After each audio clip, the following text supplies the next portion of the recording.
Bukanya dari tahun 2002. 2002? Dari bangun Plaza ini. Halal ya tante? Halal banget. Kita Ya. buka udah 22 tahun.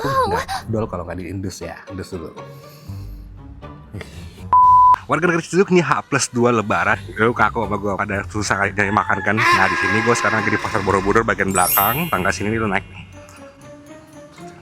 Nah di sini nih. Gue penasaran sama yang ini sih, pangsitnya cantik tuh. Jadi gue cobain tambah kondisi apa dulu, tambah sambal, sama saus, kasih gurih, justru manisnya nggak begitu berasa nih, baksonya. Ayam cincang sama jamur. Ini yang pasti menunya banyak, nasi goreng, mie goreng, bihun goreng, kue tiaw goreng, ada ayam goreng, ayam bakar, ayam penyet, kotak-kotak, bakso, ayam, telur, nasi goreng Chinese banget sini, terus nasinya perak juga. Lebih ke manis, terus tipenya tuh nggak kering, becek. Mie ayam Bangka Borobudur. Lokasinya di Plaza Baru Ciledug. Naik tangga sekali, langsung masuk ke belakang aja, mentok. Di online sudah ada belum kata?